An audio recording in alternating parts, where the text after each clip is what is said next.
Assalamualaikum warahmatullahi wabarakatuh. Waalaikumsalam warahmatullahi wabarakatuh. Alhamdulillah, innal hamdalillah nahmaduhu wa nasta'inuhu wa nastaghfiruh wa na'udzu billahi min shururi anfusina wa min sayyiati a'malina. Man yahdihillahu fala mudilla lahu wa man yudlil fala hadiya lahu. Asyhadu an la ilaha illallah wahdahu la syarika lahu wa asyhadu anna sayyidana Muhammadan abduhu wa rasuluhu la nabiyya ba'da. Alhamdulillah, puji syukur kita panjatkan kehadirat Allah Subhanahu wa taala karena atas rahmat dan karunia-Nya kita masih bisa berkumpul kembali di acara ini, di acara Kaisar Kajian Islam Aktual Ramadan 1434 Hijriah. Dan tema kali ini adalah menjemput kemuliaan 1000 bulan. Dan bahwa kita semua sudah tahu bahwa Allah telah menjanjikan kepada kita semua di dalam surat Al-Qadar bahwa Allah akan menurunkan kemuliaan sebuah malam yang lebih baik dari 1000 bulan. Untuk mempersingkat waktu, sudah hadir di depan kita Ustadz Ahmad Sarwat Elsi. Beliau, untuk biodatanya, beliau lahir di Kairo 19 September 1969. Pendidikannya di Fakultas Syariah Libya S1 dan S2-nya Institut Ilmu Al-Quran. Untuk organisasi, beliau di Rumah Fikih Indonesia, dan yang kedua di Yayasan Darul Ulum Al-Islamiyah. Baik, untuk mempersingkat waktu, bagaimana kita kiat-kiat untuk menjemput malam 1000 bulan tersebut. Untuk waktu dan tempat, Pak Ustaz, kami persilakan.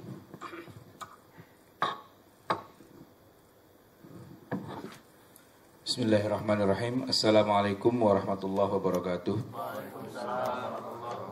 Alhamdulillah wassalatu wassalamu ala Rasulillah nabiyina wa maulana Muhammadin ibni Abdillah wa ala alihi wa sahbihi wa man walah, amma ba'du.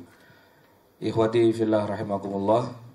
Segala puji dan syukur mari kita panjatkan kehadirat Allah Subhanahu wa taala dan juga salawat serta salam mengiringi rasa bersyukur kita dan rasa tunduk kita kepada Allah Subhanahu wa taala. Semoga Nabi kita Nabi Muhammad menerima sampaian salawat dan salam kita ini dan berkenan menjadikan kita sebagai bagian dari umatnya yang pada hari kiamat nanti diajak masuk ke dalam surganya. Amin ya rabbal alamin. Terkait masalah judul yang tadi disebutkan, apa judul jadi menjemput kemuliaan malam 1000 bulan, Lailatul Qadar. Ya, ini penyebutannya memang pilih salah satu ya, mau bilang malam Qadar atau Lailatul Qadar. Jangan bilang malam Lailatul Qadar karena double jadinya. Karena Lailah itu artinya malam. Maka malam Qadar atau Lailatul Qadar gitu. Jangan bilang malam Lailatul Qadar, itu berarti double. Memang malam yang satu ini agak sedikit menimbulkan perbedaan pendapat di kalangan para ulama ketika membuat definisi atau batasannya. Pertama, apakah malam Qadar itu sama dengan malam ganjil yang kata Nabi, carilah di malam-malam ganjil itu. Dan apakah malam Qadar itu juga di malam diturunkannya Al-Quran sebagaimana yang disebutkan di dalam surat Al-Qadar itu, ya, Lailatul Qadri khairum min alfi syahrin tanazzalul malaikatu warruhu fiha bi'idzni rabbihim min kulli amr salamun hiya hatta matla'il fajr. Apakah malam yang dikatakan lebih baik dari 1000 bulan itu ada kaitannya dengan malam turunnya Al-Quran?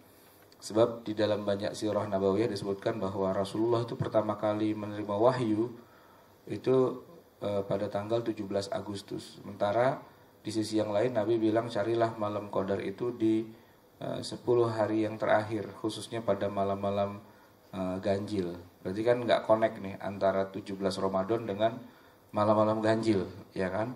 Yang mana malam Qadar itu yang kaitannya, yang mau kita definisikan, itu yang kemudian para ulama berbeda pendapat. Tapi yang disepakati oleh para ulama adalah bahwa malam 10 terakhir bulan Ramadan memang sudah menjadi malam yang menjadi kebiasaan Nabi untuk melakukan apa yang disebut dengan i'tikaf. Jadi ini sebenarnya nggak ada kaitannya dengan nuzul Quran atau turunnya Al-Quran ya, tapi lebih kepada memang kebiasaan Nabi melakukan iktikafnya itu sendiri. Nah, adapun turunnya Al-Quran memang adalah sebuah proses yang sebenarnya cukup panjang karena Quran itu tidak diturunkan sekaligus. Al-Quran diturunkan tuh dengan dengan ya berangsur-angsur disesuaikan dengan proses pensyariatan. Nah, barangkali saya ingin menekankan pada yang sisi pensyariatannya ini. Jadi begini, walaupun aslinya dari Allah Al-Quran itu sudah rinci atau urut seperti yang kita kenal ini, gitu ya. Tetapi waktu turun itu ternyata Allah menurunkannya secara acak, gitu. Disesuaikan dengan banyak kondisi. Misalnya untuk menjawab pertanyaan yang ditanyakan kepada Nabi, dan ya tentu Nabi harus jawab sesuai dengan perintah Allah. Nah, turunlah ayat Quran sesuai dengan permintaan. Tapi yang paling banyak mendominasi adalah untuk proses pensyariatan itu sendiri. Saya ambil satu contoh kasus bahwa proses pengharaman atau pewajiban yang kita kenal di dalam agama kita itu banyak sekali yang di masa Nabi itu dilakukannya tidak hanya dengan sekali turun ayat, bahkan bisa berkali-kali. Contohnya adalah dalam masalah pengharaman khamar. Jadi waktu Allah menurunkan ayat tentang khamar, ini memang prosesnya bisa sampai 4 kali. Turun ayat 4 kali. Ayat-ayat yang pertama dengan ayat-ayat yang kedua itu titik tekannya berbeda. Beda lagi nanti titik tekan ayat yang ketiga, dan yang terakhir nanti beda lagi. Ini kalau saya boleh sebut ya sebagai contoh, antum kalau punya mushaf bisa dibuka di surat An-Nahl ya, surat yang ke-17 16 Allah Subhanahu wa taala berfirman, yang kalau kita baca terjemahannya ya, atau kita baca artinya akan menjadi aneh buat kita sekarang. Di sini Allah berfirman, A'udzubillahi minasyaitonirrajim, wa min thamaratin nakhili wal a'nabi tattakhiduna minhu sakaran wa rizqan hasana. Dan dari buah pohon kurma dan pohon anggur, dari buahnya itu tattakhiduna minhu sakaran, kamu bisa mengambil atau membuat buah-buahannya itu untuk menjadi minuman yang memabukkan.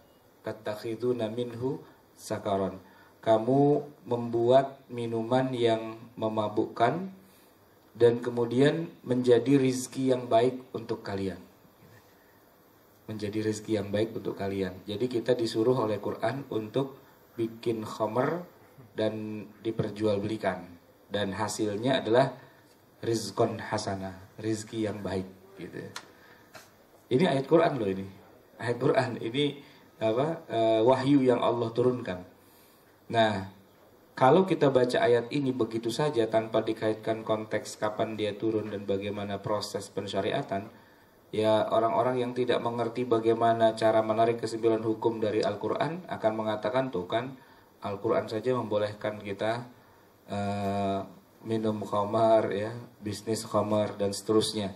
Nah, ini menunjukkan bahwa kita dalam belajar Al-Quran atau mengambil hukum dari Al-Quran itu harus tahu juga konteksnya kapan turun. Nah, baru kemudian nanti ayat yang kedua bicara tentang Quran. Quran bicara tentang para sahabat Nabi itu banyak yang bertanya kepada Rasulullah tentang hukum minum khamar. Lalu turun wahyu, qul innamal khamr qul fihima itsmun kabir. Di dalam khamar dan juga dalam judi itu ada dosa yang besar, tapi wa ismuhuma, dan dosanya itu akbaru min naf'ihima, dosanya lebih besar daripada manfaatnya. Kan kul fihima itsmun kabirun wa manafi'u linnas. Di dalam khamar dan judi itu ada dosa yang besar, tapi juga ada manafi'. Manafi' itu artinya manfaat. Jadi pada ayat yang kedua pun bahkan Quran masih mengatakan khamar itu banyak manfaatnya. Bukan disebut fihi manfa'ah, bukan begitu, tapi manafi' itu jamak, banyak manfaatnya untuk kesehatan, untuk kebugaran, untuk mengusir rasa dingin, untuk macam-macam. Bahkan orang yang sudah alkoholik itu dia nggak bisa kerja kalau nggak minum dulu, gitu kan? Ya, artinya dia bukan hanya punya akibat yang negatif, tapi juga punya akibat yang positif, gitu.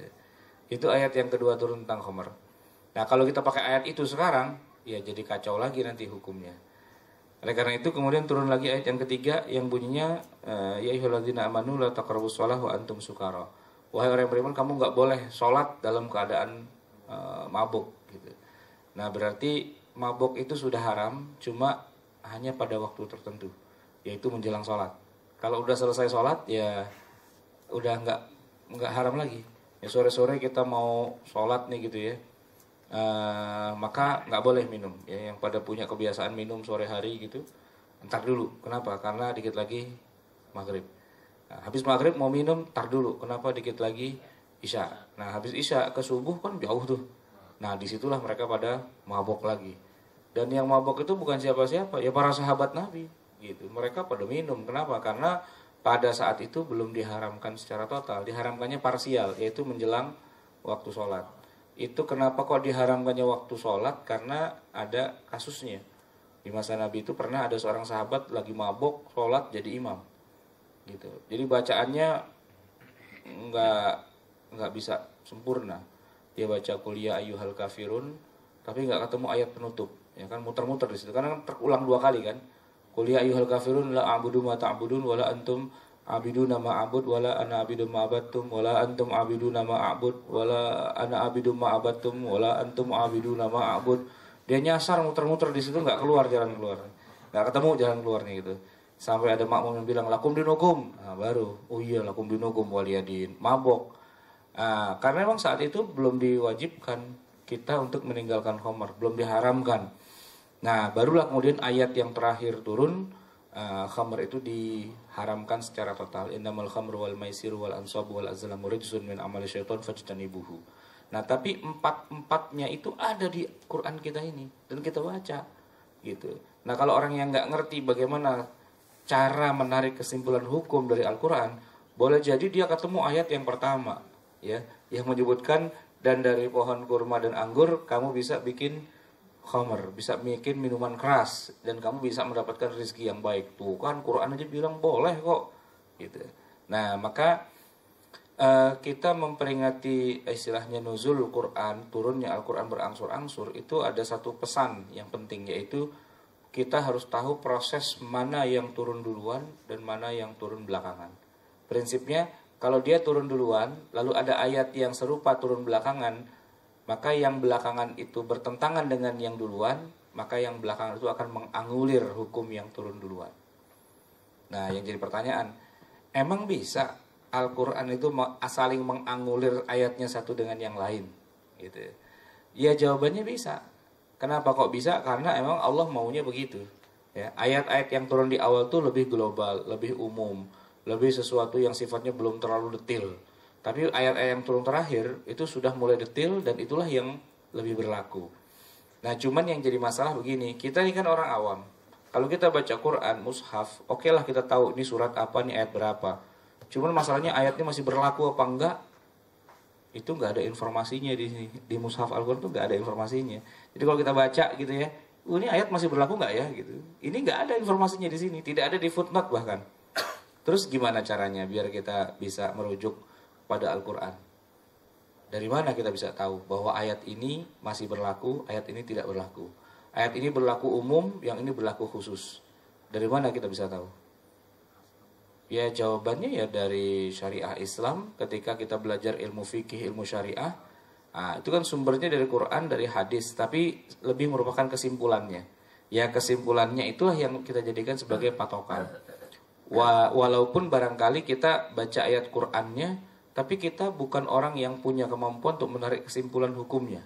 Yang bisa menarik kesimpulan hukum dari Al-Quran dan Sunnah itu adalah para fuqaha, para ulama, para mujtahid. Mereka itulah yang punya tugas untuk menjadi guide kita dalam membaca ayat-ayat Al-Quranul Karim. Salah satu pertimbangannya ya tadi itu, mana yang turun duluan, mana yang turun belakangan. Disitulah pentingnya kita belajar ilmu nasikh wal mansukh. Mana yang sudah dihapus ayatnya, mana yang masih berlaku. Nah, Quran ini sendiri secara umum ketika diturunkan oleh Allah, memang dia pada masa itu ya, bukan sekedar hanya dibaca, tapi dipakai dalam kehidupan sehari-hari. Sehingga para sahabat itu kalau belajar Quran atau membaca Quran itu memang tidak banyak bacaannya. Cuman karena mereka faham dan mereka meresapi maksud dan maknanya serta kandungan hukumnya, ya otomatis mereka jadi faham sekali gitu ya. Tapi itu semua nggak sama ya. Sahabat Nabi itu nggak sama kedudukannya. Ada yang mereka itu pahamnya paham banget, ada yang pahamnya asal-asalan, bahkan ada juga yang nggak paham. Banyak sahabat Nabi kan jumlah punya sahabat itu kan banyak. Di dalam hadis disebutkan sahabat Nabi itu sampai 124.000 orang. 124.000 orang. Karena definisi sahabat itu kan orang yang pernah ketemu Nabi ya, dalam keadaan dia sudah jadi muslim. Gitu. Kalau ketemu Nabi tapi dalam keadaan kafir, itu bukan sahabat. Abu Jahal itu bukan sahabat gitu ya. Abu Thalib itu bukan sahabat. Tapi kalau Abu Sufyan, dia pernah ketemu Nabi dalam keadaan kafir, tapi setelah itu dia masuk Islam, dan ketemu Nabi dalam keadaan muslim, nah dia sahabat. Kemudian terakhir matinya dalam keadaan Islam. Itu yang sahabat Nabi. Jadi kalau dihitung berapa jumlah sahabat Nabi, banyak banget. Sampai 124.000 orang. Nah dari 124.000 orang itu nggak semuanya faham isi Al-Quran. Walaupun Al-Quran sudah bahasa Arab, walaupun mereka hidup di masa Nabi, walaupun mereka baca juga sih ayat Quran itu, dan mereka faham isinya, tapi menarik kesimpulan hukumnya, itu sesuatu yang beda lagi. Enggak semua sahabat itu diberi karunia oleh Allah untuk bisa memahami apa yang tersirat di balik yang tersurat. Ini saya kasih contoh lagi. Ketika turun ayat-ayat yang terakhir, surat Al-Maidah ayat ketiga, pada hari ini aku sempurnakan ya. Al-yauma akmaltu lakum dinakum wa atmamtu alaikum ni'mati wa raditu lakum Islam madina. Ayat itu turun, para sahabat tuh berbahagia. Kenapa? Karena Allah memproklamasikan bahwa Islam sudah sempurna. Dan Allah meridhoi agama Islam dan menyempurnakan nikmatnya bagi umat Islam saat itu. Semua bergembira ria. Tapi ada satu yang bersedih, yaitu Abu Bakar. Di balik kegembiraan yang lain, dia malah menereskan air mata, diam-diam ngumpet, nangis. Nah ketika ditanya sama Umar, kenapa ente nangis? Jawabnya cukup mengagetkan. Yaitu Nabi berarti sebentar lagi sudah akan habis masa hidupnya. Kenapa? Karena agama Islamnya sudah sempurna. Sementara tugas dan peran Nabi itu kan menyampaikan agama Islam. Kalau mission accomplished, ya kan, ya sudah, berarti misi sudah ditunaikan. Kalau misi sudah ditunaikan, ngapain lagi? Agent pasti ditarik, gitu kan? Mission accomplished, ya sudah, gitu. Ya udah, pulang, gitu kan? Itu udah terfikir oleh Abu Bakar. Padahal yang lain nggak terfikir itu. Mereka masih nyantai-nyantai aja, masih asik, gitu ya. Wah, Islam sempurna. Wah, Islam diridhoi dan sebagainya. Abu Bakar malah nangis. Kenapa nangis? Karena dia tahu berarti ini isyarat sebentar lagi Rasulullah akan dicabut nyawanya. Begitu Umar dengar apa yang dikatakan Abu Bakar, Umar pun ikut nangis juga. Wah, berarti kita dikit lagi pisah nih sama Nabi, gitu. Nah, tapi tidak seluruh sahabat itu punya apa istilahnya itu, ya, punya kesimpulan yang logis seperti itu yang sama. Karena mereka kebanyakan tuh hanya melihat zahirnya saja, lahiriahnya begitu, tapi nggak melihat apa nih kira-kira konsekuensi dibalik dari setiap ayat Quran itu. Jadi Abu Bakar tuh terkenal, dia memang betul-betul ilmiah dan mendalam ketika dia membaca Al-Quran. Gitu. Oleh karena itu wajar ketika Nabi wafat, semua sahabat sepakat mengangkat Abu Bakar sebagai pengganti Nabi dalam hal kepemimpinan negara. Kenapa? Tidak ada orang yang lebih ngerti tentang agama ini kecuali Abu Bakar. Gitu. Nah, begitu Abu Bakar wafat, ya Umar begitu juga. Dalam banyak hal, dalam kisah-kisah hidupnya, Umar itu luar biasa ketika memahami isi Al-Quranul Karim. Ya, bahkan ini yang lebih parah lagi ya, bukan parah dalam arti negatif ya, parah dalam arti positif. Ayat Quran belum turun, Umar udah ngomong duluan.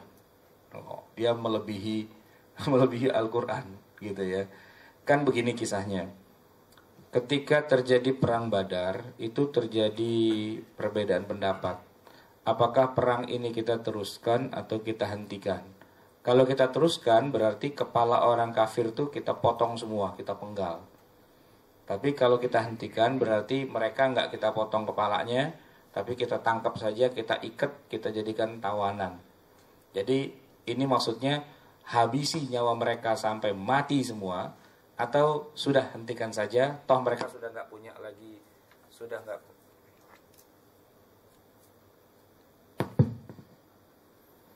mereka sudah nggak punya lagi kekuatan, sudah kehabisan bekal dan sudah terpojok. Jadi ya beda pendapat. Nah saat itu Nabi bilang, ya sudah kalau gitu gini aja, kita tunggu saja petunjuk dari Allah Jibril. Saya nanti akan tanya sama Jibril, baiknya nih kita terusin perang atau kita hentikan saja perang. Rupanya Jibril kagak nongol-nongol, kagak datang-datang gitu ya. Udah ditungguin gitu, padahal nih harus segera diputuskan sekarang juga, mau dihentikan perangnya atau mau diteruskan gitu. Akhirnya karena Jibril nggak nongol-nongol, kata Nabi, udah gini aja, kita ijtihad ya, masing-masing sampaikan pemikirannya, kita musyawarah lah, masing-masing memberikan idenya, memberikan analisanya, sampai akhirnya mereka sepakat, yaitu perang dihentikan, jangan diteruskan. Alasannya pertama, musuh udah keok, ya kan? Kalau udah keok masa mau dibunuh juga. Yang kedua, mereka mendingan kita jadikan tawanan, kita ikat gitu. Siapa tahu nanti mereka dapat hidayah masuk Islam, kan itu luar biasa. Atau kalaupun mereka tidak masuk Islam, ya keluarganya pasti akan datang untuk menebus tawanan. Dan harga tawanan itu kan lumayan tinggi, bisa dinegosiasi. Taruhlah punya tawanan 70-100 orang gitu, kalau satu tawanan 5 miliar kaliin aja berapa gitu kan. Nah itu udah terbayang, dana sebesar itu bisa buat membangun kota Madinah yang ekonominya morat-marit saat itu. Nah cuma begitu sudah diputuskan, ini hasil musyawarah diketok palu gitu ya, baru turun ayat yang mengatakan nggak boleh perang itu dihentikan, harus diteruskan. Nah ternyata ayat ini sesuai dengan pendapatnya Umar. Tadi waktu musyawarah tadi itu semua sepakat ngambil pendapat perang dihentikan, tapi Umar tetap ngotot. Kata Umar, nggak bisa. Kalau dalam pendapat saya perang harus diteruskan. Itu orang kafir musuh kita, copotin semua kepalanya satu-satu gitu, sampai habis, sampai mati mereka. Kata Umar begitu. Kenapa? Karena terakhir perintah yang Allah turunkan tuh kita disuruh perang. Apa urusannya sekarang kita hentikan gitu. Kan harusnya kalau menghentikan harus pakai wahyu lagi. Perangnya pakai wahyu, berhentinya pakai wahyu. Nah itu kan Umar. Kata yang lain, Umar nafsunya doang, dia tinggi, ya kan, bawaannya pengen perang melulu gitu, nggak berpikir yang realistis, nggak berpikir yang lebih manusiawi dan sebagainya. Tapi kata Umar, ya itulah pendapat saya, kalau mau dipakai silakan, nggak dipakai ya nggak apa-apa. Nah tapi karena Umar cuma sendirian, yang lain itu semua sudah sepakat, termasuk Nabi pun mendukung, udah perang dihentikan aja, dihentikan, jadiin tawanan. Nggak lama turun ayat, ya, maka nali nabiyyin ayyakuna lahu asra.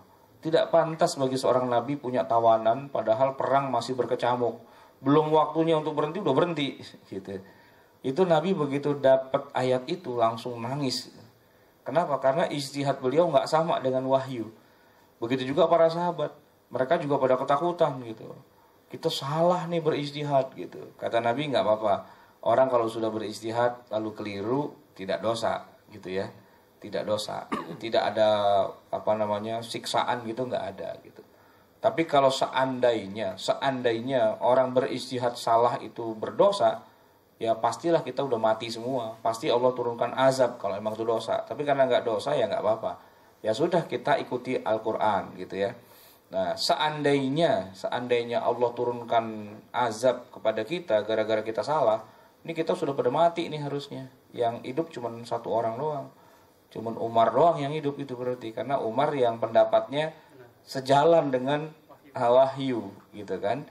Nah kita lihat Umar bin Khattab radhiyallahu anhu adalah tipe orang yang betul-betul lurus pemikirannya, sejalan dengan Al-Quran, bahkan boleh dibilang melebihi ya, melebihi atau mendahului turunnya ayat Al-Quran. Dan itu sering kejadian. Contoh yang lain misalnya ketika Umar mengusulkan untuk mengumpulkan orang sholat itu dengan suara azan. Ya kan, waktu habis bikin Masjid Nabawi, bingung nih, ngumpulin orang pakai apa? Ada yang bilang pakai beduk, atau pakai lonceng gereja, atau pakai suara apa namanya kayak trompet gitu, ya kan, macam-macam gitu. Kata Umar, enggak, saya bermimpi mengumpulin orang tuh dengan suara manusia, ya, dengan lafaz azan, Allahu Akbar dan seterusnya gitu. Nah waktu itu belum ada wahyu yang turun tentang azan. Setelah Umar ngomong gitu, nggak lama kemudian Jibril bawa wahyu. Ya walaupun bukan buat Quran ya, wahyunya sifatnya menjadi hadis yang membenarkan apa yang dikatakan oleh Umar. Nah ini menunjukkan bahwa Abu Bakar, Umar, para sahabat Nabi itu memang orang-orang yang memang sangat-sangat mengerti dengan Al-Quranul Karim, bukan hanya sekedar dia baca saja. Itulah yang membedakan kita di hari ini dengan para sahabat Nabi di masa lalu. Selain karena memang mereka sahibul Quran, ya, di tengah mereka lah turun Al-Quran. Untuk menyelesaikan konflik yang ada di mereka, itulah turun Al-Quran. Untuk menjawab pertanyaan-pertanyaan mereka, itulah turun Al-Quran. Maka mereka tahu persis, sehingga kemudian mereka dikatakan sebagai generasi yang Qurani gitu. Yang walaupun tidak pernah memperingati nuzul Quran gitu ya, tapi mereka sangat mengerti isi Al-Quran. Kalau kita kan cuman acaranya doang meriah, nuzul Quran atau musabakoh tilawatil Quran gitu ya. Tapi isi Al-Quran mah kita kagak tahu gitu ya kan. Kita sholat nih, sholat tarawih panjang, tahajud panjang gitu kan, imamnya baca Quran panjang, kagak ruku-ruku. Itu dalam hati kita, ini baca apaan sih dia nih kan, nggak tahu juga gitu. Apa yang diucapkan kita nggak tahu, apa yang didoakan kita cuman amin, tapi artinya juga nggak tahu. Nah itulah yang membedakan generasi kita dengan generasi Rasulullah dalam rangka menyongsong turunnya ayat Al-Quran. Nah jadi buat kita sebenarnya penting untuk belajar Al-Quran ini bukan hanya pada level bacaan, tajwid, hafalan saja, tapi yang lebih penting dari itu semua adalah bagaimana memahami maunya Allah yang ada di dalam Al-Quran. Maunya Allah itu berarti hukum-hukumnya, peraturannya, ketentuannya, detail-detail maksud dan apa yang diinginkan tuh. Nah itu bisa kita dapati dari Al-Quran ini dan kemudian dari penjelasan Rasulullah SAW serta apa yang sudah dideskripsikan oleh para ulama, karena mereka memang ahlinya dalam masalah Al-Quran itu. Para sahabat dan para tabi'in dan para ulama itu memang mereka ahli dalam bidang Al-Quran ini. Nah itulah ikhwati fillah rahimakumullah, saya akan berikan kesempatan pada antum semua untuk lebih aktif ya. Saya berikan kesempatan mau bertanya ya, baik terkait dengan masalah nuzul Quran ini ataupun terkait juga dengan masalah-masalah hukum-hukum Islam yang lain, entah masalah sholat, puasa, zakat, haji, halal, haram dan sebagainya. Saya berikan kesempatan. Betul. Baik, mungkin dari rekan-rekan ada yang banyak. Assalamualaikum warahmatullahi wabarakatuh. Waalaikumsalam. Nama saya Banu, Pak Ustadz. Menarik tadi yang diinformasikan oleh Pak Ustadz. Tapi ini saya bertanya di luar tema Pak Ustadz. Ya. Ini masalah hukum waris Pak Ustadz. Oh ya. Jadi contohnya ada orang tua laki-laki meninggal dunia, kan berarti ada warisan yang ditinggalkan. Nah karena orang tua yang wanita masih ada, tidak langsung dihitung gitu, boleh nggak Pak Ustadz? Artinya anak-anaknya nantilah kita hitung karena ada ibu yang ninggalin rumah di situ. Gitu. Yang kedua, seandainya orang tua wanita sudah tidak ada dan dibagikan sesuai dengan hukum Islam, tetapi setelah dihitung terjadi kesepakatan, ya udah akhirnya kita bagi rata aja setelah dihitung hukum Islam gitu Pak. Itu boleh nggak? Itu aja Pak Ustadz. Assalamualaikum warahmatullahi wabarakatuh. Waalaikumsalam warahmatullahi wabarakatuh. Jadi gini, yang namanya bagi waris itu kenapa harus dilakukan? Karena pemiliknya meninggal. Ya, pemilik harta itu meninggal. Nah, harta itu tidak boleh tidak bertuan. Oleh karena itu, siapa yang jadi tuannya, ya di dalam Islam itu ya sudah disebutkan di dalam ayat Al-Quran. Ya, yang dapat, ya kan tadinya kan milik satu orang, lalu harta itu dipecah, ada yang dapat setengah, ada yang dapat sepertiga, seperempat, seperenam, seperdelapan, 2/3, ada yang dapat sisa. Itu ketentuan berapa, seperberapa, dan siapa yang dapat dan sebagainya itu Quran sudah menyebutkan. Maka prinsipnya begitu orang meninggal harusnya segera ditetapkan siapa yang menjadi pemilik. Nah, urusan memecah dan membawa pulang itu perkara yang lain lagi, perkara yang tidak harus saat itu juga. Jadi bapak meninggal, ya udah langsung dibagi waris gitu. Nah, setelah dibagi waris, ternyata yang dibagi waris ini kan rumah ya, rumahnya masih ditempatin sama ibu, masa ibunya diusir, kan nggak mungkin gitu ya. Ya dalam hal ini si ibu itu ahli waris juga, cuman memang nggak gede. Kalau yang meninggal bapak, ibu itu kan sebagai istri, istri itu dapatnya cuma 1/8 tuh kecil, ibaratnya rumah tuh 8 kali 8 meter gitu. Ya berarti ibu dapatnya cuma 1 kali 1 gitu, cuma 1 meter persegi, sekotak gitu doang, bagian WC doang dapatnya itu. Yang lain dia nggak dapat. Nah kalau langsung dipetil-petil begitu, ibu duduknya di dalam rumah cuma ukuran 1 meter, nggak bisa ngapa-ngapain kan. Sementara barangkali anak-anaknya mungkin sudah banyak yang punya rumah sendiri atau ngontrak dan sebagainya. Yang penting dibagi dulu, masing-masing tahu prosentasenya, nah, gitu kan. Jadi dari rumah ini saya sebagai anak dapat sekian persen, ibu sebagai istri dapat sekian persen, udah kan. Nah secara fisik nggak harus langsung dipecah gitu. Hitung-hitungannya saja, tapi sudah ketahuan berapanya, berapa persennya itu sudah ketahuan. Sebab bisa jadi rumahnya juga nggak bisa langsung dipecah gitu, mungkin harus dijual dulu kan. Dijual juga nunggu harganya bagus dulu ya kan. Ntar lagi mau ada proyek besar dekat rumah kita nih, nanti harga naik gitu kan, tungguin aja setahun lagi harganya naik 2 kali lipat misalnya gitu kan, ya nggak masalah. Bahkan bisa jadi nggak usah dipecah sama sekali, karena rumah kita ini bisa dijadikan sebagai lahan usaha misalnya. Ya udah kita mundur ya, ngontrak di mana gitu. Nah rumah ini biarin ada karena dijadikan lahan usaha. Nah dari lahan usaha itu kan ada keuntungan, misalnya dikontrakin bayarnya bulanan atau tahunan. Nah tinggal hasil pemasukannya aja yang dibagi-bagi. Bisa juga kalau emang disepakati seperti itu nggak masalah. Jadi tidak harus rumahnya dijual, bisa jadi rumahnya bisa memberikan pemasukan, hasilnya yang dibagi-bagi silahkan gitu.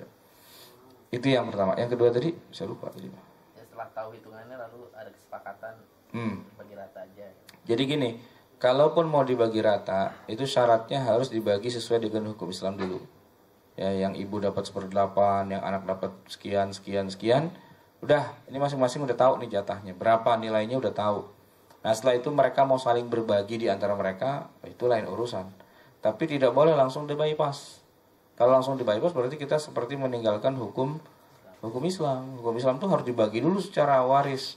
Setidak-tidaknya setiap anggota ahli waris itu tahu dia dapat berapa gitu. Kalau mau yang paling cakep, jadi duit bagiin, masuk dompet masing-masing. Nah setelah itu mau bagi-bagi rata terserah. Cuman sih biasanya kalau udah masuk dompet suruh bagi rata udah ogah gitu. Iya gitu. Awalnya doang semangat, begitu udah masuk, wah ternyata kebutuhan banyak nih gitu kan. Nah begitu. Jadi amanatnya adalah bagi dulu sesuai dengan hukum Islam. Setelah itu silahkan kalau mau saling berbagi. Baik, ada lagi silahkan.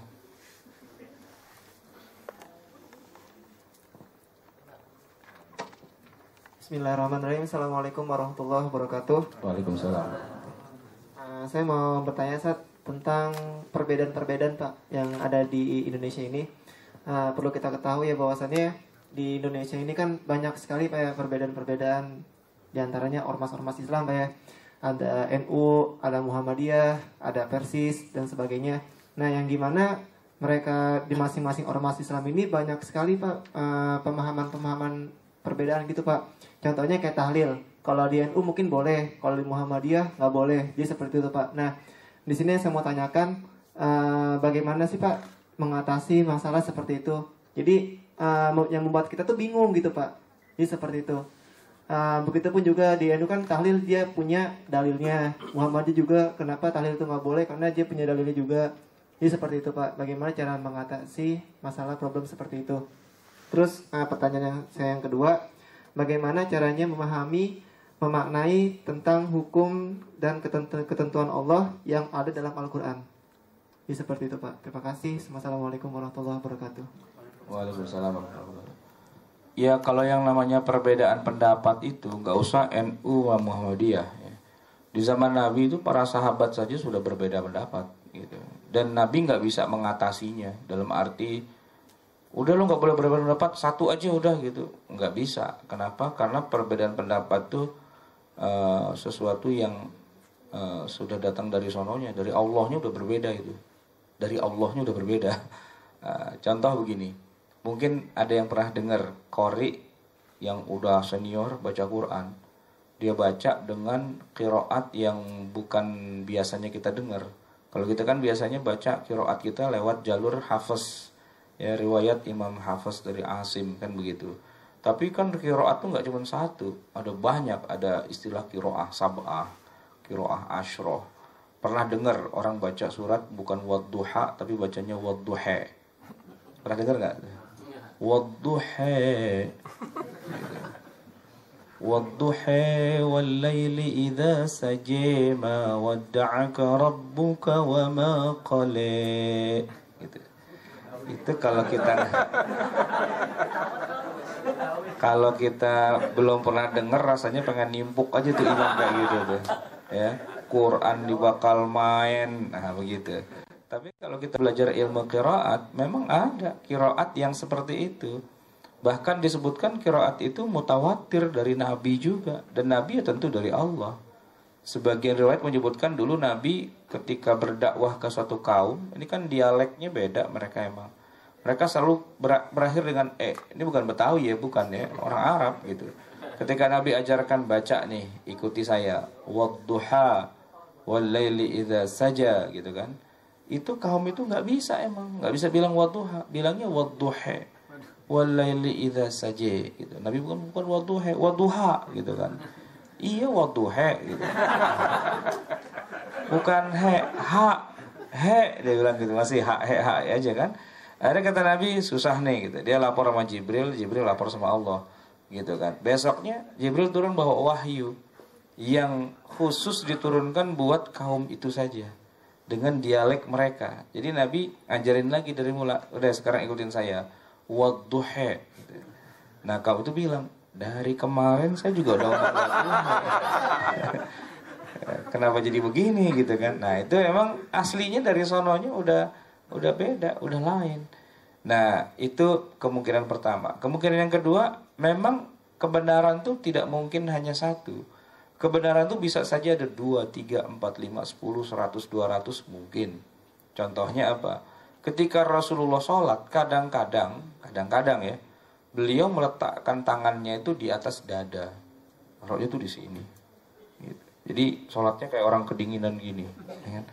Itu Nabi melakukan, sahabat lihat, direwayatkan sampai ke kita, sahih hadisnya. Ya benar itu perbuatan Nabi. Tapi pernah juga Nabi sholat tangannya bukan di dada, tapi di bawah dada di atas perut. Pernah juga di atas perut, gitu kan? Itu semua yang melakukan Nabi, dan Nabi sendiri yang mengatakan shollu kama ra'aitumuni usolli. Sholatlah kamu sebagaimana kamu lihat aku sholat. Ya sebenarnya tiga-tiganya nggak ada yang salah. Yang salah tuh yang cuman belajarnya cuman satu hadis doang. Lalu dia merasa itulah yang benar, yang lain salah semua. Nah itu kan kayak orang buta ngelihat gajah, ya kan? Udah buta ngelihat gajah kan nggak ketemu tuh ya, dari mana gitu.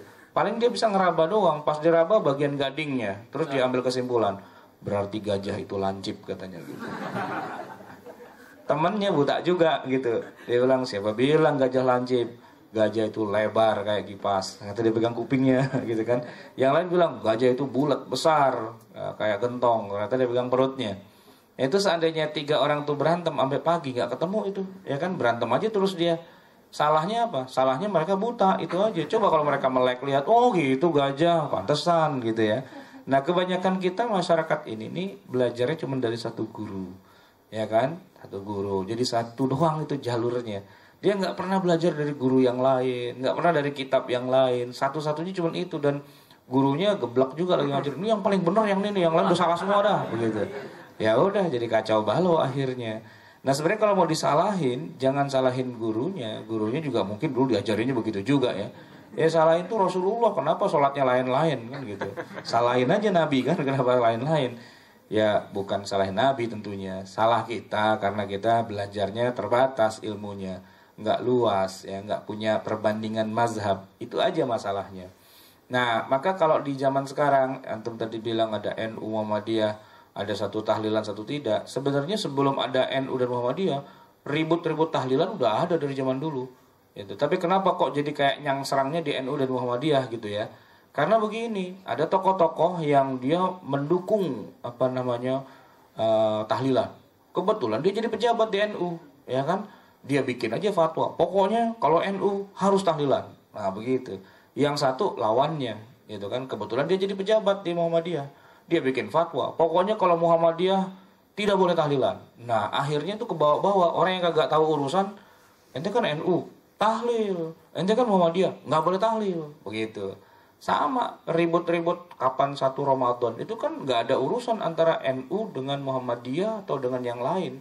Itu urusan para ahli astronomi, para ahli ilmu falak, yang memang mereka pasti berbeda pendapat. Cuman masalahnya di antara mereka ada yang pejabat gitu, pejabat di masing-masing keormasannya, lalu dengan segala egoismenya dipaksain aja ormasnya itu pendapatnya itu masuk menjadi pendapat ormas. Ketika masuk pendapat ormas kan di bawah tuh ada jutaan tuh masa dibikin SK-nya, pokoknya pendapat kelompok kita A, siapa yang tidak A berarti kita hukum, nah, gitu ya. Masa di bawah bingung akhirnya kan, sebab apa? Kalau elitnya enak dia bikin aturan begitu, tapi kan masa di bawah juga nyampur. Bapaknya NU, ibunya Muhammadiyah, masa sahurnya kagak bareng, kan repot itu. Iya kan? Nah, jadi kadang-kadang munculnya karena egoisme elitnya saja. Mentang-mentang dia elit, dia punya kekuasaan, dia paksain ke bawah. Yang menggeh-menggeh itu yang rakyat di bawah, dia nggak ngerti urusan, bukan ahlinya. Akhirnya apa? Kadang-kadang ada juga yang saking kencangnya doktrin itu, akhirnya jadi fanatik. Ya, biasanya yang fanatik itu yang bawah. Kalau yang atas mah ketawa-ketawa aja gitu kan. Ketawa-ketawa, nyantai-nyantai ketika bikin fatwa atau keputusan. Yang di bawah itu jadi kayak orang mau perang gitu kan. Ya, yang satu bela-belain ormasnya, yang satu bela-belain lagi ormasnya dia sendiri. Berantem di tengah masyarakat itu. Itu yang sebenarnya perlu kita prihatin juga gitu loh. Harusnya urusan khilafiyah itu jangan bawa-bawa ormas lah.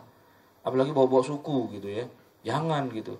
Kalau Betawi kunut, kalau Jawa enggak kunut, ya enggak lah, enggak ada urusan Betawi Jawanya, ya kan? Kalau NU kunut, kalau Muhammadiyah tidak kunut, itu bukan urusan NU, bukan urusan Muhammadiyah. Kunut tidak kunut itu urusannya Imam Syafi'i dengan Imam Abu Hanifah. Kata Imam Abu Hanifah, kunut pada sholat subuh itu tidak ada dalilnya. Kalau dikerjakan juga, yaitu namanya bid'ah. Kata Imam Syafi'i, ada dalilnya dan sahih dan Nabi melakukannya. Sampai beliau wafat, beliau tetap kunut sholat subuh. Maka dalam mazhab Syafi'i, kunut sholat subuh itu hukumnya sunnah muakkadah. Lupa atau sengaja ditinggalkan, ada sujud sahwi. Nah, tapi walaupun Imam Abu Hanifah dan Imam Syafi'i itu berbeda pendapat, tapi mereka saling memuji, bahkan saling memuja, gitu, saling mengagumi dan saling menghormati. Buktinya ketika Imam Syafi'i datang ke masjidnya Imam Abu Hanifah, Imam Hanifah udah meninggal, ada murid-muridnya. Tapi murid-muridnya menghormati Imam Syafi'i. Ya, bukan dibilang nih dia nih ahli bid'ah gitu. Enggak gitu. Terus tempatnya dicuci gitu kan. Wah, bekas ahli bid'ahnya. Enggak. Justru Imam Syafi'i itu diciumi tangannya oleh murid-muridnya Abu Hanifah. Ketika mereka sholat, ya, tidak ada yang berani maju jadi imam. Kenapa? Siapa yang berani jadi imam? Ada ulama besar di tengah kita. Padahal tuh istilahnya kalau bahasa kita itu musuhnya gitu kan. Tapi mereka tidak bermusuhan karena mereka tahu siapa Syafi'i, ulama besar. Walaupun dalam konklusi ijtihadnya itu berbeda dengan pendapat gurunya, tapi mereka sangat menghormati dan dibuktikan dengan tidak ada yang berani jadi imam. Kenapa? Selama ada Syafi'i di sini, siapa yang berani jadi imam? Enggak berani kita bukan levelnya dia. Ya akhirnya siapa yang jadi imam? Ya silakan Imam Syafi'i, gitu. Nah Imam Syafi'i nggak mentang-mentang dia paling pintar, paling senior. Ya udah, lu berarti sekarang mulai hari ini ngaji sama gua ya, nggak boleh sama bekas guru lo. Nggak begitu. Imam Syafi'i bilang ya sudah, dia jadi imam, kemudian sholatnya sholat subuh, beliau tidak kunut gitu pada saat itu. Padahal Syafi'i yang mengajarkan kunut itu sunnah muakkadah, bahkan harus ada sujud sahwi. Tapi beliau jadi imam dan tidak kunut. Nah kan murid-muridnya Abu Hanifah jadi kaget, loh emang udah berubah lagi nih pendapatnya? Enggak berubah gitu. Saya tetap mengatakan kunut subuh itu sunnah muakkadah. Nah kok barusan Anda tidak kunut gitu? Ya ente lihat dong, saya ada di mana? Saya di depan kalian semua, para ulama, kader-kadernya Imam Abu Hanifah. Buat saya Abu Hanifah tuh guru dari segala macam guru. Nggak mungkin saya menghina Abu Hanifah dengan cara saya kunut di masjidnya. Gitu. Kan luar biasa kan penghargaannya. Itu kalau ulama di dalam kepalanya ilmunya banyak. Nah yang susah tuh kan ulama ngakunya doang, ilmunya kagak ada. Apa yang menjadi pendapatnya dia sebenarnya hasil taklid doang, hasil copy paste dari internet gitu loh. Ya kan, hasil browsing di Google. Wah kayaknya bagus nih, wah gue belain ya bisa-bisa gitu kan. Gitu. Pokoknya kalau orang nggak sesuai dengan pendapat gue nih, oh berarti bid'ah. Semua masuk neraka. Kenapa? Soalnya kunci surga ada sama gue nih. Ya, kalau mau masuk surga, kuncinya di sini. Gitu. Itu ulama geblek kayak gitu tuh ngaku-ngaku sebagai ulama di zaman sekarang. Itulah yang kemudian ya bikin umat jadi resah, jadi bingung dan sebagainya. Ulama bukan gitu loh ya. Kalau memang ulama saja, kalau memang dia benar ulama, tidak mungkin dia akan mengatakan bahwa yang paling benar cuma saya. Enggak. Imam Abu Hanifah itu ketika dia berpendapat, dia mikir dulu ya, beribu-ribu kali sebelum dia mengucapkan satu pendapatnya. Itu pun kalau dia bilang dulu, udah ada yang bilang hukumnya belum? Kalau memang udah ada, itu aja deh yang kita pakai, jangan pakai pendapat saya. Boleh jadi pendapat saya salah gitu.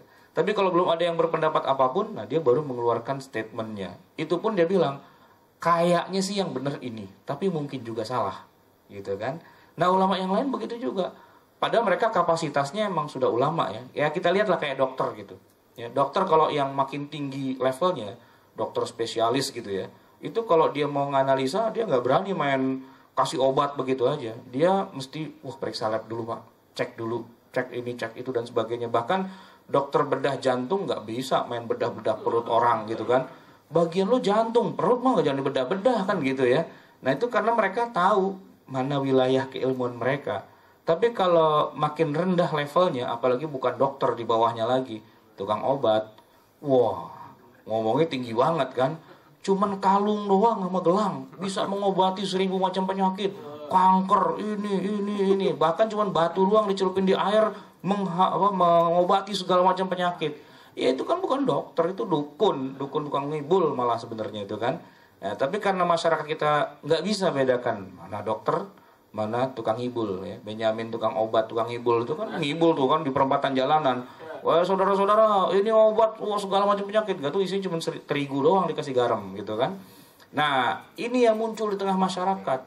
Konyolnya orang kayak gini punya jabatan gitu loh, di ormas, lalu dia paksakan pendapatnya itu. Ya orang kan nggak ngerti gitu kan, akhirnya ya udah ikut-ikutan.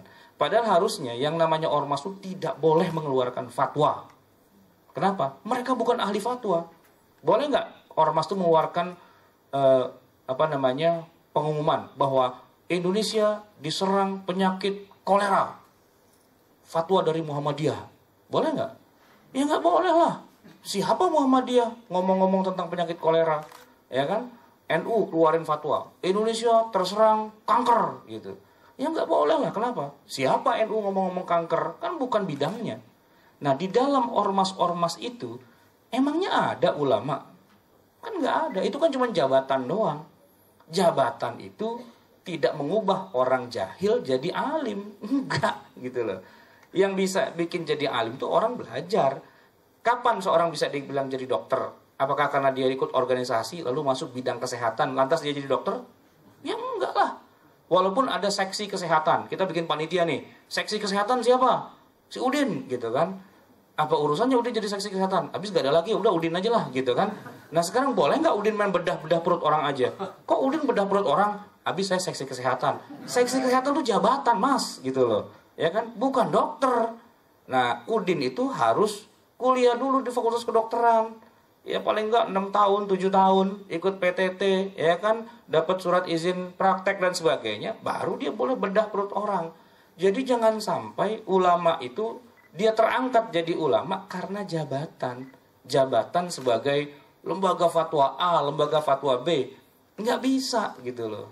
Ya, harusnya begitu. Maka di negeri-negeri Islam yang lain itu tidak boleh ormas tuh mengeluarkan fatwa tentang 1 Syawal, 1 Ramadan. Nggak boleh, kenapa? Bukan bidang lo, gitu, bukan ahlinya. Nah di Indonesia aja, semua orang bikin ormas, setiap ormas bikin lembaga fatwa. Masing-masing ngeluarin fatwa. Beradu tuh fatwa, bingung kita sendiri akhirnya. Karena bukan ahlinya sebenarnya. Baik, silakan.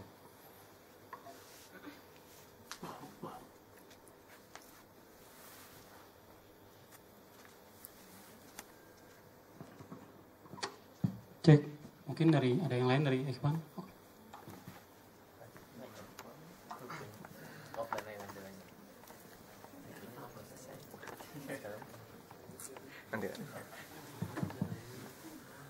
Assalamualaikum warahmatullahi wabarakatuh. Waalaikumsalam. Pak Ahmad mau nanya, kalau sholat raweh di musola tuh biasanya dari dari setelah habis 2 rakaat ke rakaat berikutnya menyebutkan nama-nama khalifah seperti Utsman bin Affan, Umar, Abu Bakar, itu memang ada sejarahnya atau bagaimana? Itu. Dan yang kedua mau tanya, kalau ada sholat yang menunjuknya ini begini, muter gitu, itu apakah memang apakah ada sertanya di masa Rasul atau memang ada gitu? Itu saja Pak, terima kasih. Ya, ada 2 pertanyaan. Yang pertama masalah menyebutkan khalifah ya. Ya nggak ada sih di zaman Nabi, nggak ada penyebutan nama-nama khalifah atau baca-baca semacam kayak ujian atau doa, itu nggak ada. Ya itu dikarang saja oleh orang-orang zaman sekarang. Ya daripada bengong sepi mungkin dia bacalah apa gitu kan. Terus karena rakaatnya ada 20 gitu kan, berarti tiap 4 rakaat dia sebutin lah ya, pertama Rasulullah, dan 4 rakaat berikutnya lagi Sayyidina Abu Bakar As-Siddiq radhiyallahu an, disambut gitu ya. Ntar Umar, ntar Utsman, kalau udah Ali berarti udah 20 nih, tinggal witir doang gitu kan. Tapi sebenarnya itu hanyalah buatan saja. Ya, buatan dalam arti tidak ada contoh atau perintah langsung dari Nabi. Sebab di masa Nabi sendiri sholat tarawih cuma dilakukan 3 kali saja. Takut diwajibkan maka Nabi menghentikan. Baru ada lagi setelah di zaman Khalifah Umar. Nah di zaman Khalifah Umar itu para sahabat sepakat untuk sholat tarawih. Tapi juga nggak ada bacaan-bacaan yang seperti itunya. Mereka sholat dengan jumlah yang mereka ijtihadkan di masa itu dengan 20 rakaat. Tapi ada juga pendapat yang lain yang mengatakan bukan 20 tapi 36. Ya, Umar bin Abdul Aziz di Damaskus itu sholat tarawih 36. Bahkan Ibnu Taimiyah mengatakan gak apa-apa sampai 40 gitu, 40 rakaat. Ya kalau kita di Indonesia paling 2 versi aja ya, 11 sama 23 ya. Kalau yang versi 36 saya belum pernah lihat itu. Apalagi yang versi 40, bubar kali gitu ya. Lagian kalau versi 40 itu saya bingung. Kalau udah Utsman, Ali terus siapa lagi? Muawiyah, atau siapa lagi? Terus kan panjang gitu ya kan. Nah itu bisa-bisanya orang kita saja. Kalau ditanya boleh apa enggak, ya kagak ada dalil yang melarang juga sih, ya kan? Enggak ada dalil yang melarang, walaupun juga tidak ada yang memerintahkan gitu. Jadi silahkan saja. Kalau saya sih sholat sendiri nggak pakai teriak-teriak gitu, tapi karena di masjid gitu kan, wah yang lain tarotoan, radhiyallahu an, saya terusin, wa nafa'ana, wah gitu, biar seru aja gitu kan. Nah masalah telunjuk nih begini, memang hadisnya sahih, semua ulama sepakat tentang kesahihan hadis bahwa Nabi kalau sholat itu waktu tahiyat telunjuknya itu bergerak, karena yuharriku isbi'ahu, beliau menggerakkan jarinya. Cuma teknis menggerakkannya itu yang mereka beda pendapat. Ya, ada yang mengatakan bergeraknya sekali saja. Asyhadu alla ilaha illallah gitu. Udah, sekali berdiri begini nih udah nggak turun-turun lagi, lempeng terus begini nih, tegak terus gitu ya. Nah, nggak turun-turun, nggak letoy apa gimana, nggak begini aja terus sudah. Sampai salam terus begini, tegak ya. Nah, tapi ada juga versi ulama yang lain yang mengatakan bahwa tegaknya itu berkali-kali. Setiap kali mengucapkan lafaz Allah, asyhadu an la ilaha illallah, turun.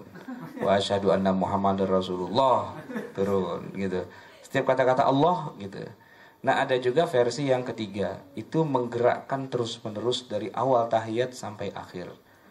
Ya, dari at-tahiyatul mubarakatus sholawatut thayyibatulillah itu goyang gitu terus gitu ya. Semuanya sesuai dengan hadis, cuman tekniknya aja yang berbeda. Nah, versi yang ketiga ini ternyata banyak pecahannya lagi. Kenapa? Karena ada yang goyangannya atas bawah, ada yang kanan kiri gitu. Jadi ada asyhadu an la ilaha illallah wa asyhadu anna Muhammadar Rasul, itu kanan kiri gitu. Nah, dua atas bawah kanan kiri ada yang melakukan mix di antara keduanya. Jadi tadi muter gini kan, asyhadu an la ilaha illallah wa asyhadu anna gitu. Cuma saya belum pernah lihat yang versinya dibalik. Asyhadu an la ilaha illallah.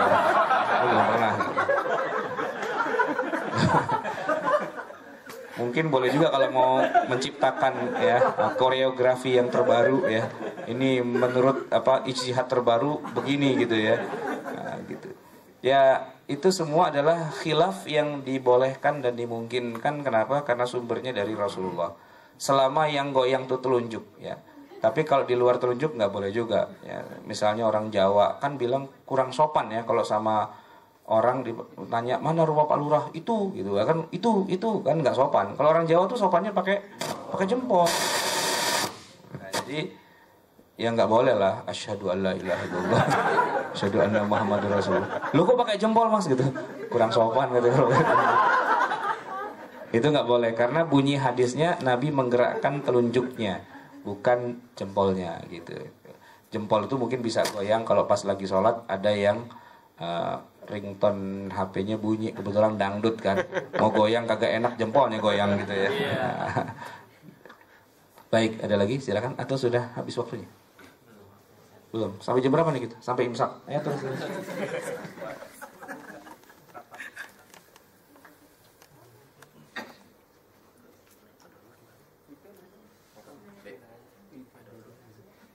Perasaan tadi waktu mulai cuma 3-4 orang di situ jadi banyak. Bismillahirrahmanirrahim. Assalamualaikum warahmatullahi wabarakatuh.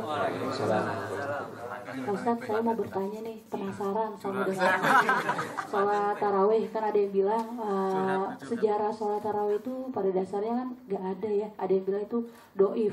Nah, gimana Pak Ustaz menyikapinya? Terus kenapa sih dimulainya dengan usoli sunatat tarawih gitu? Kenapa? Kan dulu pada zaman Nabi gak melakukan sholat tarawih tapi melakukan sholat qiyamul lail. Nah, gimana tuh Pak Ustaz? Terima kasih sebelumnya. Assalamualaikum warahmatullahi wabarakatuh. Waalaikumsalam warahmatullahi wabarakatuh. Jadi gini, qiyamul lail, nama lainnya tahajud. Itu adalah sholat yang buat Nabi memang wajib. Kalau buat kita sunnah. Sebelum ada sholat 5 waktu, adanya sholat itu adalah tahajud. Ya, itu wajib buat Nabi. Maka kalau dibilang dulu Nabi sholatnya bukan tarawih tapi qiyamul lail, ya ada benarnya sih. Tapi nggak bener banget juga. Nabi memang sholatnya 6 waktu, bukan 5 waktu. Kalau kita 5 waktu, ya kadang-kadang ada juga yang 4 sih, atau 3 gitu ya. Teorinya doang 5, prakteknya tinggal 3 gitu kan. Adalah yang maghrib ke sorean, isya ketiduran, subuh kesiangan, zuhur kelupaan gitu ya. Tapi Nabi itu ada sholat tahajud yang hukumnya wajib. Memang jangan ditanya lamanya, karena yang paling lama dari ke-6 waktu sholat yang dikerjakan Nabi itu tahajud gitu. Kadang-kadang beliau baca rakaat pertama saja Al-Baqarah sampai selesai, ditambah Ali Imran, ditambah An-Nisa. Itu udah seper-6 Al-Quran itu sekali baca gitu ya. Dan itu kan tidak wajib buat umatnya. Tapi kalau ada yang sok pengen ikut ya boleh juga sih. Sok gitu maksudnya. Pernah itu ada sahabat Nabi sok juga gitu. Gitu Nabi sholat tahajud dia ikut. Begitu nggak ruku-ruku dia nyesel gitu kan. Ya nyesel gua. Nyesel gua. Ada orang habis sholat taubat itu, taubat dari sholat ya itu. Lama banget sholat.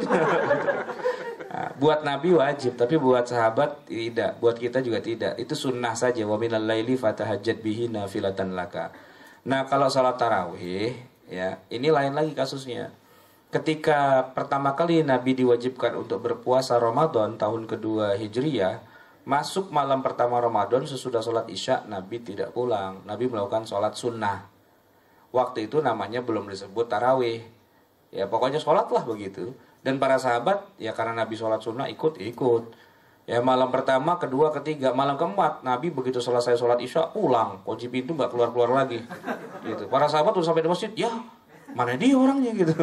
Udah kagak keluar lagi tuh. Bilal suruh ketok pintunya kagak berani. Bilal, jangan saya dah, ente aja gitu kan. Padahal lu aja nggak ada yang berani.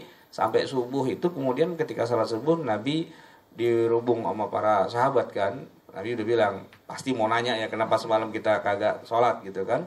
Iya ya Rasul, kenapa kok begitu gitu. Kata Nabi, saya sebenarnya pengen sholat berjamaah dengan kalian, tapi masalahnya tiba-tiba saya punya firasat yang nggak bagus nih. Jangan-jangan ntar pas kita lagi sholat berjamaah turun Jibril bilang, ya udah wajib ya. Wah kita repot nih katanya. Ya, jangan sok-sokan lah di depan Allah itu ya, sok nantangin gitu ya. Udah siangnya kita puasa, malamnya wajib taraweh. Wah jangan dah. Maka Nabi nggak lagi melakukan sholat tarawih itu. Ya sudah, sejak itu cuma 3 kali saja tuh seumur hidup gitu. Nah ketika Nabi sudah wafat, Abu Bakar sudah wafat di zaman Umar tuh melihat fenomena yang aneh di masjid. Malam Ramadan para sahabat pada baca Quran keras-keras, pada sholat sendiri-sendiri keras-keras gitu ya.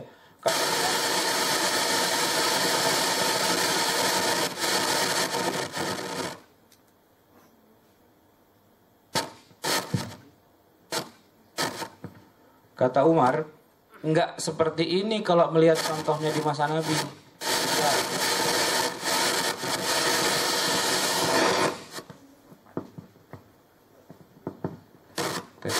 Tes.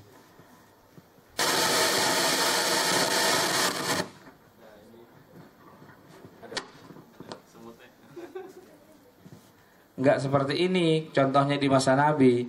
Tapi yang dicontohin dulu, kita sholatnya berjamaah, rame-rame, seluruhnya bermakmum pada satu imam, ya kan? Nah maka ditetapkanlah imamnya tuh Ubay bin Ka'ab. Nah tapi kenapa kok selama ini kita nggak pernah melakukannya? Karena kita masih kebawa-bawa zaman Nabi takut diwajibkan. Tapi sekarang kata Umar, kita sudah nggak takut lagi karena nggak akan turun wahyu. Kalau turun wahyu berarti kita Nabi dong berarti kan. Nah, Nabi kan sudah meninggal dan Nabi Muhammad itu Nabi yang terakhir. Maka kalaulah kita melaksanakan sholat tarawih, ya kita tidak akan takut diwajibkan. Ya sudah, Nabi pernah mencontohkan walaupun Nabi hentikan, tapi hukumnya tetap menjadi sunnah gitu. Dan itu hadisnya sahih. Nah yang tidak sahih adalah keterangan bahwa Nabi waktu sholat tarawih 3 kali itu 20 rakaat, itu hadisnya doif. Atau 11 rakaat, itu hadisnya doif. Bahkan bukan doif, palsu. Yang benar Nabi melakukan sholat tarawih 3 hari tapi nggak ketahuan berapa bilangan rakaatnya. Nah kenapa kok jadi 20? Itu karena di zaman Umar para sahabat sepakat ijma mereka melakukannya 20. Nggak tahu sebabnya apa. Asumsinya boleh jadi di zaman Nabi memang 20. Boleh jadi ya. Tapi tidak ada keterangan resmi dari Nabi atau hadis yang menyebutkan 20-nya. Yang ada cuman di waktu dihidupkan kembali sholat tarawih oleh para sahabat, seluruhnya sepakat 20. Gitu. Seluruhnya sepakat 20. Nah tetapi para ulama juga menyebutkan bahwa 20 itu bukan angka yang pasti, minimal atau maksimal. Ya boleh kurang dari itu dan boleh lebih dari itu. Bahkan sebagian ulama lagi mengatakan boleh jumlahnya sebanyak-banyaknya. Ya artinya mau 100 rakaat, 200 rakaat sih nggak masalah juga. Toh itu bukan sesuatu yang sifatnya kewajiban.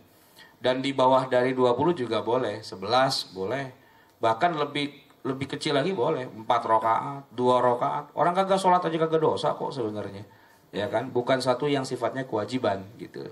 Jadi silahkan saja. Cuma kalau melihat di Madinah, di Mekah, memang mereka sholatnya cukup lama ya. Dengan bilangan angka 20 rakaat. 1 rakaat bisa 1 halaman begini. Ya 1 juz itu. Jadi saya pernah sholat di Masjidil Haram, di Masjid Nabawi itu. Kita mulai sholat Isya 8:30, selesai jam 11.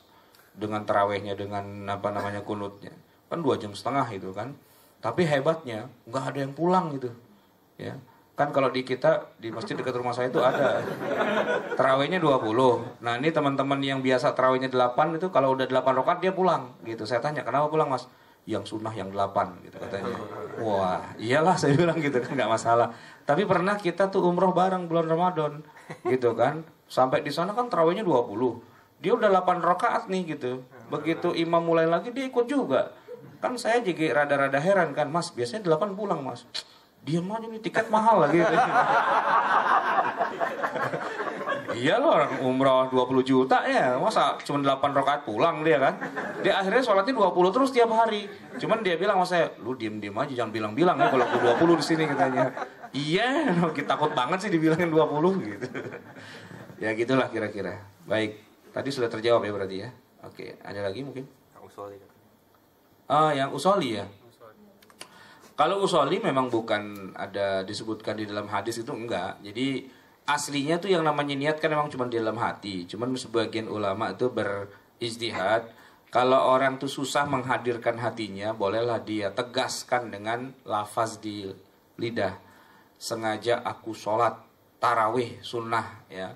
2 rakaat karena Allah Subhanahu wa taala menghadap kiblat. Kalau di Arabin usolli sunnata tarawihi rakaataini mustaqbil kiblati ma'muman lillahi taala. Tapi lafaz itu bukan niat gitu. Lafaz itu bukan niat. Orang kalau cuma melafazkan saja tidak meniatkan dalam hati juga nggak sah juga. Ya buktinya barusan saya kan ngomong tuh usolli sholat tarawih ya kan. Padahal saya nggak niat mau sholat nih sekarang. Ya orang masih siang ngapain tarawih jam segini kan. Nah, artinya lafaz itu bukan niat. Yang niat tuh di hatinya. Cuma karena ada orang yang bermasalah dengan hatinya, susah nih menghadirkan niat. Akhirnya kata sebagian ulama, ya sudah kamu lafazkan saja. Akhirnya dilafazkan. Cuman masalahnya banyak orang yang tidak mengerti. Seolah-olah lafaz itulah niat. Padahal enggak. Nawaitu sauma ghadin itu lafaz, bukan niat. Lafaz itu ya bisa saja orang berniat, tapi bisa juga tidak berniat waktu mengucapkannya. Guru agama nih, ya sebulan menjelang Ramadan, nulis di depan papan tulis nawaitu sauma ghadin. Ayo anak-anak ikuti Pak Guru ya. Nawaitu sauma ghadin. Ikut. Nawaitu sauma ghadin. Diulang-ulang sampai 10 kali. Apal kan? Apal. Saya tanya, itu guru niat nggak besoknya mau puasa itu? Enggak. Kenapa? Orang masih bulan Sya'ban kok, belum Ramadan. Ya kan? Nah, tapi terus buat apa itu lafaz itu? Buat menguatkan hati. Begitu menurut mereka yang pakai lafaz niat nawaitu atau usolli. Ya kita juga harus terima pendapat yang mengatakan itu kan tidak ada hadisnya, berarti bid'ah, kalau dipakai jadi dosa gitu. Ya boleh-boleh sajalah, itu pendapat masing-masing. Tidak ada perintah dan juga tidak ada larangan gitu. Baik. Baik, terima kasih Pak Ustadz atas paparannya terkait hal Islami. Karena waktu juga sudah habis, mungkin untuk sebagai penutup bisa ditutup dengan doa Pak Ustadz. Baik, mari kita tutup dengan doa. Bismillahirrahmanirrahim. Alhamdulillahirabbil alamin, hamdan yuwafi ni'amahu wa yukafi mazidah.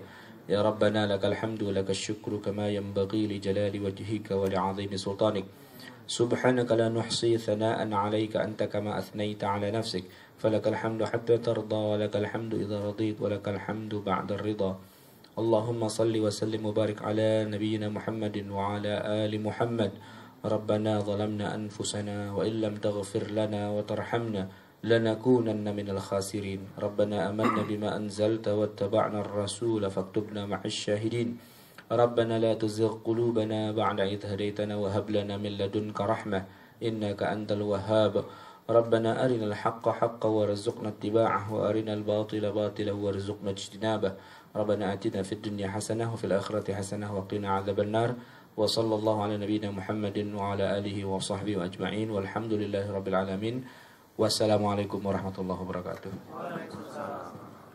Baik, ada pengumuman terakhir mungkin untuk yang biar Allah nggak menahan harta kita, mungkin kita bisa langsung untuk yang belum membayarkan zakat bisa langsung ke PKPU ya ada. Kita tutup dengan doa penutup majlis. Subhanallah wa bihamdika asyhadu an la ilaha illa anta astaghfiruka wa atubu ilaik. Assalamualaikum warahmatullahi wabarakatuh.